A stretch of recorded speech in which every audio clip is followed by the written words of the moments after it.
안녕하세요. 프랑스에서 와인하는 소믈리에 임소입니다. 전 지금 한국에 잠시 들어와서 자가격리 중인데요. 얼마 전 영상에서 한국에 어떤 와인 들고 왔는지 궁금해 하시는 분들이 계셔서 오늘 영상에서는 그걸 한번 소개해드리면 어떨까 하고 영상을 켰어요. 이번에는 저 혼자 들어오느라고 와인을 많이 갖고 오지는 못했는데 소소하게 한 9병 정도 가지고 왔어요. 물론 외국에서 와인을 가지고 올 때는 다 세관에 신고서를 쓰고 세금을 다 내고 가지고 와야 되는 거 아시죠? 자, 이번에 갖고 온 와인들은 뭐 가족이랑 같이 마실 와인도 있고 선물로 가져온 와인도 있고 보르도에서 와인 공부 같이 했던 친구들을 다시 만날 건데 그 친구들이랑 블라인드 테이스팅으로 마실 와인들이라서 아마 이 영상은 제가 프랑스 한번 돌아갈 때쯤 업로드할 예정이에요. 미리 업로드하면 혹시 영상을 보게 되면 블라인드 할 때 재미없잖아요. 그죠? 자, 첫 번째 소개해드릴 와인은 이거예요. 제가 슈엘러의 리에슬링인데요. 여기 리에슬링이라고 적혀 있고 빌드 슈토에클레, 요게 이제 바디름이에요. 알자스에서는 바디름을 리우디라고 하는데 빈티지는 2018년이죠. 요 제가 슈엘러 같은 경우는 요즘 책임을 맡고 계시는 분이 브루노 슈엘러라는 분이신데요. 이 집은 특이한 게 그랑크루 와인도 있거든요. 있는데 요 빌드 슈테클레 요 밭이 제일 유명해요. 이 밭에서는 이제 리슬링도 만들고 피노그리, 피노누아 요런 정도의 와인을 만들고 있는데 혹시 기회가 되신다면 이 집의 피노누아가 제일 유명해요. 이 빌드 슈테클레 밭 이름에서 만든 피노누아. 요거 한번 꼭 마셔보시길 권해드려요. 일반적인 다른 알자스 피노누아랑은 스타일이 굉장히 다르거든요. 그리고 진짜 잘 만들어요. 사실 이 집은 아는 분은 알고 모르는 분은 모르는데 마케팅을 거의 잘 안 하시는 걸로 알고 있어요. 그래서 알고 보면 줄리앙 메이어처럼 진짜 유명하신 분이세요. 예를 들면 켄주어 가감이라고 도멘 미호와 쥬라에서 되게 유명한 도멘이죠. 그런 집이나 아니면은 노콩트롤러 방상마리라는 분도 이 집에서 와인을 배우셨고, 그래서 이 집은 젊은 내추럴 와인 생산자들한테 좋은 영감도 주고 굉장히 조용히 건강하게 와인을 잘 만드는 분이세요. 자, 두 번째 와인은 도멘 드무르입니다. 도멘 드무르 같은 경우는 제가 예전에 제 셀러 영상 소개할 때도 이 집의 알리고떼를 한번 소개해 드린 적이 있는데 이번에 가져온 거는 샤르도네이예요. 보드베라는 밭 이름의 프리메크루 와인인데요. 빈티지는 2018년이고요. 보드베라는 밭 이름은 그 샤블리 쪽의 사투리로 뭐 작은 밸리 요런 뜻이래요. 도멘 드무르 같은 경우는 한 30년 정도 된 도멘인데요. 샤블리에서 나는 샤르도네 같은 경우는 잘 못 익히면은 굉장히 단순한 레몬에 치우친 와인들이 많잖아요. 근데 이 집 같은 경우는 거의 꿀에 가까울 만큼 과실을 잘 익히는 걸로 굉장히 유명해요. 그리고 또 요거는 한 1년 정도 효모 찌꺼기랑 같이 숙성을 했어요. 좀 샴페인 같은 방식을 쓴 거죠. 그래서 풍미가 굉장히 깊고 복합미가 높은 와인이에요. 자, 세 번째 와인은 피노누아. 조금 더 내려와서 보르고뉴 쪽으로 왔어요. 피노누아로 도멘드랑이라는 집이고요. 밑에 이렇게 이름이 있죠. 아펠라시옹은 메큐레를 쓰고 큐베 이름은 라 플란트 샤소아라는 집이에요. 빈티지는 2017년이에요. 도멘드랑 같은 경우는 도미닉 드랑이라는 분이 하시는 도멘인데 쌍또방 쪽에 베이스 캠프를 가지고 계신데 위에 이제 코트 드 누이부터 밑에 코트 샬로네즈까지 다양한 아펠라시옹의 와인을 만들고 있는 도멘이에요. 메큐레 같은 경우는 코트 샬로네즈 본 밑쪽에 위치한 아펠라시옹이고요. 여기는 특징이 단단하고 파워풀하고 장기 숙성하기 좋은 그런 레드 와인, 피노누아를 많이 만드는 아펠라시옹이에요. 요거 같은 경우도 조금 단단한 느낌이 있을 것 같아요. 요건 아직 안 마셔봤는데 드랑 와인은 전체적으로 아마 부르고뉴에 굉장히 화려하고 우아한 이런 피노누아를 기대하신다면 조금 실망하실 수도 있어요. 도멘 드랑의 진짜 매력은 털털하고 굉장히 순수한 이런 종류의 피노누아를 만든다. 이게 가장 큰 매력인 것 같아요. 네 번째는 더 내려와서 북부론 쪽으로 왔어요. 다리보의 아펠라시옹은 에르미타주. 빈티지는 2018년. 요거는 제가 다리보 방문했을 때 사온 건데 에르미타지라고 해서 되게 파워풀하고 타닌이 막 쩔 것 같은데 이거는 전혀 그렇지 않아요. 순수하고 되게 섬세한 시라를 맛보고 싶으신 분들은 다리보 와인을 꼭 마셔보시기를 추천드려요. 사실 일반적으로 에르미타지를 2018년 빈티지를 지금 먹으면 미친 짓이죠. 너무 숙성도 안 돼 있고 타닌도 너무 진하고 그러니까 뭐 의미가 없죠. 지금 마시는 거는. 근데 요거 같은 경우는 언제 어느 시점에 마셔도 되게 맛있더라고요. 그래서 이거는 한번 가지고 와봤고요. 에르미따주 얘기하니까 한 가지 덧붙이고 싶은 얘기는 옛날에는 코트로띠가 뭐 북푸른 시라의 여왕, 에르미따주가 북푸른 시라의 왕 뭐 이런 얘기를 했었는데 요즘은 워낙 도면마다 만드는 스타일이 다르니까 그런 얘기하는 게 의미가 있나 이런 생각이 조금 있고요.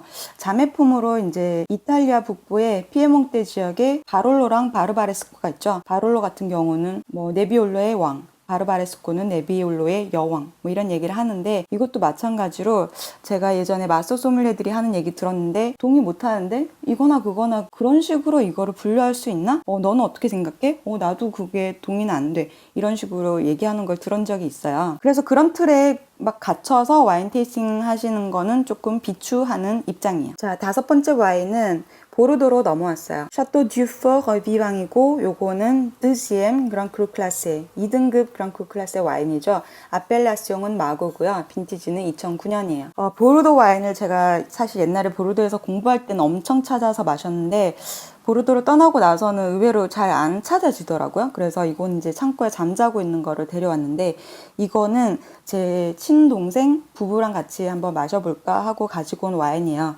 근데 제 친동생이 사실 아마 제가 생각하기엔 평생 마셔본 와인이 3병이 안 될 것 같아. 와인을 전혀 모르는 사람이거든요. 근데 이 와인을 가져갔을 때 어떤 식으로 반응할지 굉장히 궁금한 와인이고요. 마고 같은 경우는 보르도 좌안에서 고급스럽고 우아한 이런 스타일의 와인을 만들기로 유명하죠. 저 같은 경우는 개인적으로는 이제 마고 와인을 마셨을 때 섬세하면서도 힘있고 특히 섹시한 이런 느낌의 보르도 와인을 많이 접했었어요.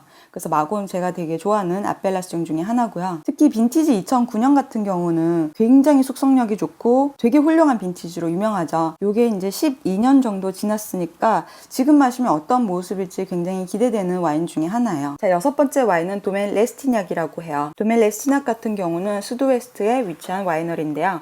수드웨스트는 사실 알고 보면은 보르도 옆쪽부터 거의 스페인 영역까지 이렇게 내려갈 만큼 굉장히 넓게 분포된 와인 생산 지역이죠. 근데 요 레스티냑 같은 경우는 보르도 거의 옆쪽, 수드웨스트 치고는 북쪽에 위치한 그런 도멘이고요. 큐베 이름은 가시가스, 빈티지는 2016년, 품종은 100% 메를로. 입니다. 이 집은 2008년부터 와인을 시작한 신생 도멘 중에 하나예요. 만약 이 와인이 레스티냑으로 출시되면은 포도 재배부터 병해까지 본인들이 직접 다 한 거고 사실 이 집은 네고시앙도 하는데 오홀레 뮤어라는 이름으로 출시를 하면은 이제 포도는 사서 양조만 자기들이 한 이런 네고시앙 버전이라고 이해하시면 될 것 같고요. 이 집 옛날에 한번 마셔봤는데 너무 괜찮더라고요. 개인적으로는 파워풀한 느낌의 와인을 레드든 화이트든 약간 좀 안 좋아하는 편인데 요거는 파워풀한데도 굉장히 섬세하고 밸런스가 진짜 끝내주고 장난 아니더라고요. 요것도 와인 아는 분들이랑 같이 마셔보면 재밌을 것 같아서 가지고 왔는데 요 같은 경우는 제가 한국에 들어온 걸로 알고 있는데 수량이 아마 되게 찔끔 들어왔겠죠. 그래서 아마 찾기가 힘드실 것 같아요. 이 집은 이회암이랑 석회암을 베이스로 한 토양에서 포도를 기르는데 그 땅 느낌을 잘 표현하기로 되게 유명하시거든요. 그래서 에티켓도 이런 포도 뿌리 이런 이미지를 쓰고 있고 그리고 특이한 게 그 발효할 때 앙포라고 오렌지 와인 쓸 때 쓰는 점토 항아리 있죠. 되게 큰 거. 그거를 일부 사용한다고 해요. 자, 마지막으로 포르셀라닉을 가지고 왔어요. 이제 보르도 수드웨스트까지 갔으니까 스페인으로 넘어갈 건데요. 스페인에서 카탈루냐 지역 중에서 페네데스 아펠라시옹을 쓰는 그런 도멘이고요. 품종은 사헬로라고 페네데스에서 야바를 만들 때 많이 쓰는 품종이죠. 사헬로를 마세라시옹을 해가지고 오렌지 와인 스타일로 만든 거예요. 큐베 이름은 라세라고 빈티지는 2016년이에요. 에티켓을 자세히 보시면은 여기 6이라고 적혀 있죠. 여기 이제 2016년이고 여기가 큐베 이름이고 여기가 도멘 이름이고 요게 자세히 이렇게 불빛에 비춰보시면은 페인팅한 게 아니라 뭐라고 해야 되지? 불로 약간 쓸려가지고 새긴 거 있죠. 그런 에티켓이에요. 이 집은 비오디나미에 굉장히 심취한 도멘으로 유명한데요. 예를 들면은 건강한 밭의 생태계를 유지하기 위해서는 밭에 거미가 많이 있는 게 되게 중요하다. 해충 같은 걸 거미가 다 잡아먹으니까 자연 살충제 역할을 해준다. 이래서 거미를 되게 좋아하시나 봐요. 그래서 여기 거미 모양이 있고요. 수확할 때 때도 사실 일반 도면 같은 경우는 포도 알에서 당도랑 산도를 분석해서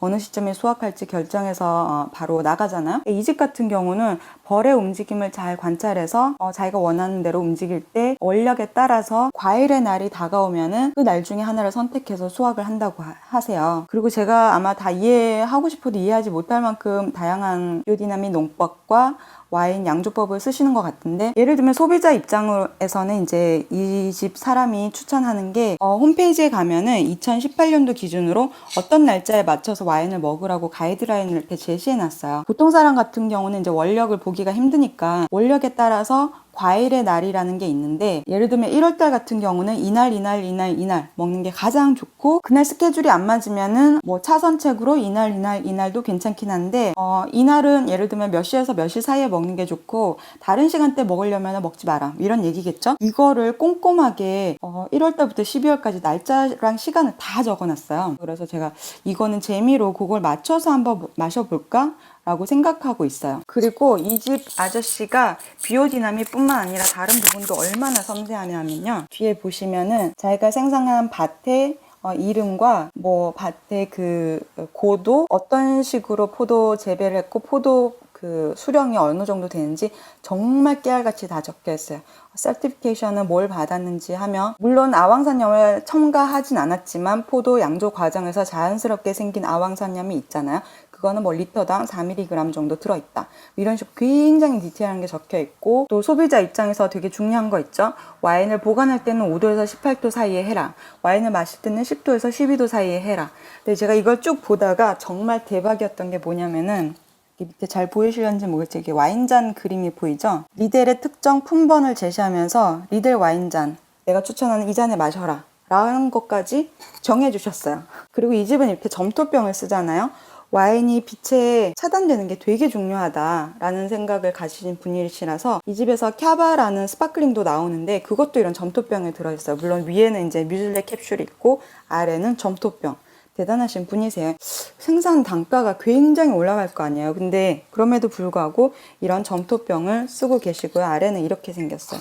그리고 또 특이한 게, 저는 이걸 왜 그렇게 하시는지 모르겠지만 와인을 숙성할 때도 병을 다 세워서 숙성하세요. 그 숙성 창고 사진이 있더라고요.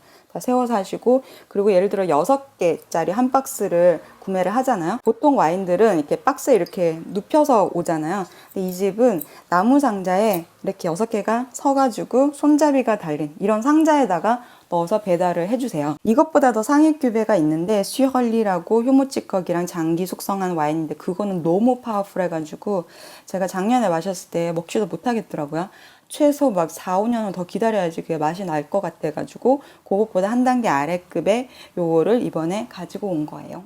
자, 여기까지 제가 한국에 가지고 온 와인들을 한번 소개해 드려 봤는데요. 샴페인 같은 경우는 제가 지난 영상에서 소개해 드렸기 때문에 샴페인 2병은 영상에서 뺐고요. 궁금하신 분들은 제 지난 영상 홍게 먹방 영상 보시면은 샴페인 소개 나오니까 참고해 주세요. 전 다음에 더 재밌는 영상으로 다시 돌아올게요. 임솜이었습니다. 안녕.